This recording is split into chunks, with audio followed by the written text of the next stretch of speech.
Bonjour à tous, c'est M4Mom. Je vous retrouve du coup dans cette toute première vidéo de grand blabla, on va dire, pour tout simplement vous faire le récit de mon accouchement. Un accouchement qu'on peut considérer comme un petit peu particulier dans le sens où c'était un accouchement sans péridurale, en filière physiologique et donc en salle nature le plus naturellement possible. Je suis tombée enceinte au mois de mars 2020. J'ai tout de suite su que je voulais en quelque sorte un accouchement serein. Je voulais pas de cette ambiance très hospitalière, très froide, devoir attendre des heures dans une pièce totalement blanche avec des néons très malaisants selon moi. Je voulais quelque chose de vraiment plus accueillant en fait pour notre bébé. Donc j'ai commencé à me renseigner de ce qui se faisait un petit peu par chez moi. Donc moi je suis sur la région de Rennes à peu près, enfin aux alentours, on va dire. J'ai commencé à me renseigner, j'ai découvert donc qu'il y avait des possibilités de salle nature et compagnie. J'ai tenu du coup à me faire entourer de professionnels qui étaient dans la même vision des choses que moi. Je me suis toujours dit qu'en tant que femme, nous étions faites en fait tout simplement pour faire des enfants, pour les mettre au monde. Et sauf problème de santé particulier qui nécessiterait une césarienne ou une péridurale ou ce genre de choses, on est capable de pouvoir mettre nos enfants au monde de façon naturelle. Enfin, tout du moins, c'est ce qu'on faisait avant. Beaucoup penseront, mais pourquoi décider de souffrir alors que tu as la possibilité de pouvoir mettre au monde ton enfant sans ressentir une douleur qui est souvent qualifiée de pire douleur du monde? Eh bien, tout simplement parce que moi, c'était un choix vraiment très très personnel, ça se discute absolument pas, mais je voulais ressentir en fait la douleur. Je voulais que ce soit un cheminement en fait qui allait m'amener jusqu'à la rencontre de mon bébé. Pour moi, c'était pas uniquement de la douleur telle quelle, en tout cas de mon point de vue de femme enceinte n'ayant jamais accouché. Je précise, de mon point de vue de future jeune maman, je me disais, bah, c'est tout simplement l'étape nécessaire pour rencontrer mon bébé. C'est une douleur qui est bénéfique au final. C'est une douleur qui va m'être utile, qui va me permettre de savoir à quel moment je vais devoir pousser, à quel moment je vais devoir arrêter de pousser.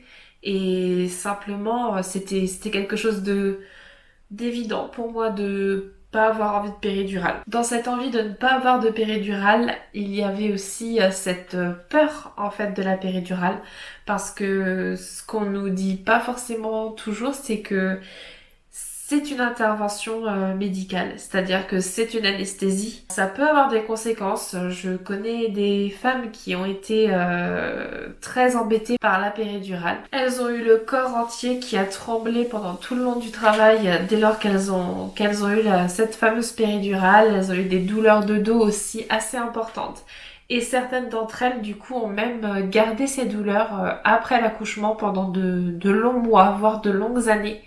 Et sachant que j'ai déjà des fragilités au niveau du dos, je voulais pas du tout prendre le risque en fait d'aggraver ça et j'avais peur en fait des possibles conséquences de cette péridurale. Je me suis dit d'emblée, j'efface cette option, je n'en veux pas et puis on verra bien comment ça se passera. Donc tout au long de ma grossesse, j'ai été suivie dans cette filière physiologique. C'est une approche complètement différente. Vous n'avez pas de cours de préparation à l'accouchement, c'est des cours de préparation à la parentalité.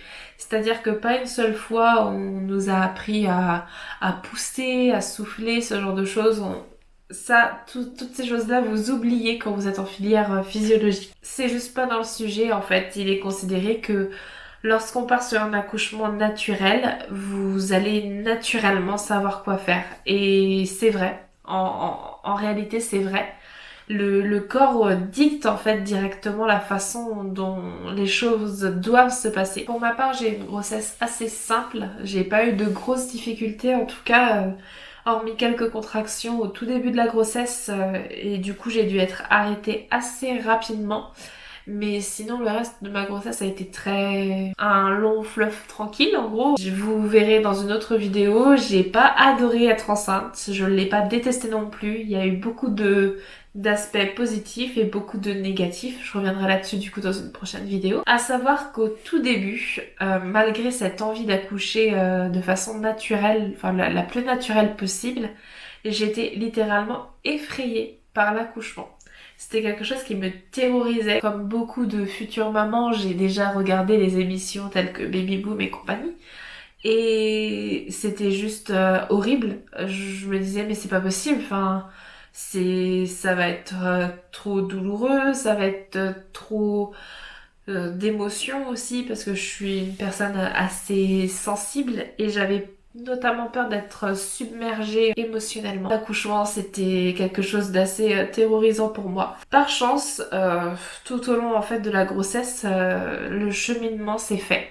Je saurais pas vous expliquer pourquoi, mais du jour au lendemain, je me suis retrouvée à ne plus du tout avoir peur en fait de cet accouchement. J'étais vraiment dans l'optique de me dire que cette douleur allait être utile, que c'était un cap à passer pour pouvoir rencontrer ce bébé qu'on avait tant attendu. Et du coup, ça me faisait vraiment plus peur. Après, ça se passera pas comme ça pour tout le monde. Certaines personnes seront terrorisées jusqu'au jour J. Mais c'est vrai que même le jour de l'accouchement, le jour où on est parti à la maternité, j'étais très détendue. Donc à savoir que dans cette fameuse filière physiologique, il y a des critères en fait pour pouvoir simplement accoucher là-bas. C'est-à-dire que vous devez avoir en quelque sorte une grossesse parfaite. Vous ne devez pas avoir d'hypertension, pas de diabète qui nécessite d'être sous insuline. Vous ne pouvez pas avoir un bébé qui soit trop gros, c'est-à-dire en dehors des courbes, parce que du coup ce sera trop compliqué en fait à gérer de façon totalement non médicale. Qu'est-ce qu'il y a d'autre? Enfin, il y a vraiment beaucoup de critères qui font que vous pouvez du jour au lendemain en fait ne plus pouvoir accoucher là-bas. Moi par chance ça n'a pas été mon cas, comme je vous ai expliqué, ma grossesse a été assez simple, assez facile, donc pas de... Enfin voilà. Pas de grosse inquiétude là-dessus. Le jour J, quand vous arrivez en fait, eh bien, pour le fameux événement, c'est pareil, vous avez une batterie de tests. Si au monitoring, ils se rendent compte que votre bébé a un cœur qui faiblit à cause des contractions ou ce genre de choses, hop, directement vous êtes transféré en fait en filière classique. Parce que cette filière-là, en tout cas moi dans mon cas, était au sein de la maternité. C'était juste une filière un petit peu spécifique. Mais il y avait possibilité du coup de passer directement en filière classique en cas de souci.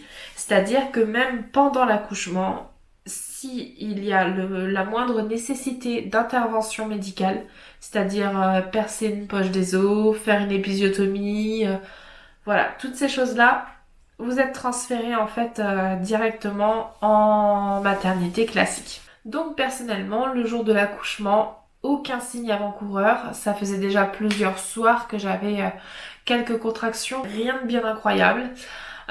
Tous les soirs, je faisais pas mal de ballons de gymnastique. Je faisais des petits mouvements de bassin pour apparemment aider le bébé à commencer sa descente. Je me souviens me lever à 2h du matin et me dire ok, c'est encore pas pour cette nuit, ce sera pas maintenant, c'est sûr et certain. Et puis donc 2h, je me lève, je vais me recoucher, j'ai un peu de mal à me rendormir. Et vers 3h, je me relève, je retourne aux toilettes faire pipi et tout simplement, je commence à avoir un petit peu mal au ventre, comme des douleurs de règles en fait. Je retourne me coucher en me disant, bon bah c'est rien, des douleurs de règles, j'en ai depuis déjà plusieurs soirs, donc rien d'alarmant, je retourne me coucher. Sauf que du coup, je n'ai jamais réussi à me rendormir. Les douleurs se faisaient de plus en plus longues et de plus en plus intenses. Donc je me dis pas de panique à bord, je vais déjà laisser mon chéri dormir, je vais me mettre dans la baignoire, un bon bain chaud, ça risque de me faire du bien. On m'avait prévenu qu'il fallait essayer de se détendre un maximum et notamment de prendre un bain. Si jamais les contractions se passent avec le bain, c'est simplement que ce ne sont pas des contractions de vrai travail. Enfin, c'est à la limite du pré-travail. Le pré-travail peut être très long. c'est souvent en fait ce qu'on appelle le faux travail. Ce n'est pas du faux travail en soi, c'est simplement le début du travail, mais vous ne le savez pas encore, ça n'a pas encore de conséquences sur votre col, mais ça se met en route. Doucement, sûrement, et voilà, c'est le temps que les choses se fassent. Je m'installe dans cette baignoire, je me dis, je vais attendre de voir 5-10 minutes et puis j'attends ouais, une dizaine de minutes et là je sens que ça fait vraiment comme des sortes de courants. J'ai l'impression d'être un petit peu emportée par des vagues de douleur. Elles repartent, elles reviennent. Quand elles repartent, je suis au top de ma forme. J'ai pas mal du tout. Je suis de bonne humeur. Enfin voilà, je suis normale. Mais par contre, quand elles arrivent, elles sont bien là et elles sont intenses. Du coup, je suis toujours dans la baignoire et je décide d'appeler ma maternité, en filière physio. Et donc là, je tombe sur une sage-femme qui me dit, bah, en effet, je pense que vous êtes en en début de travail en tout cas. Elle me demande comment je me sens et je lui explique que j'ai du coup cette sensation de vague et que dès que les vagues arrivent, je me sens en fait comme emportée. Donc elle me dit simplement, vous me rappelez d'ici 1 heure si ça n'a pas bougé, enfin voilà, on verra pour que vous veniez directement. Mais on attend encore une petite heure. Je reste encore 1 heure dans le bain, je rajoute de l'eau hyper chaude pour essayer de calmer un maximum les contractions. Mais rien n'y fait, ça ne fonctionne pas du tout. Il est 4 heures du matin passé, 4h30 même, je la rappelle et je lui dis bah là, clairement ça passe pas du tout, au contraire ça s'intensifie.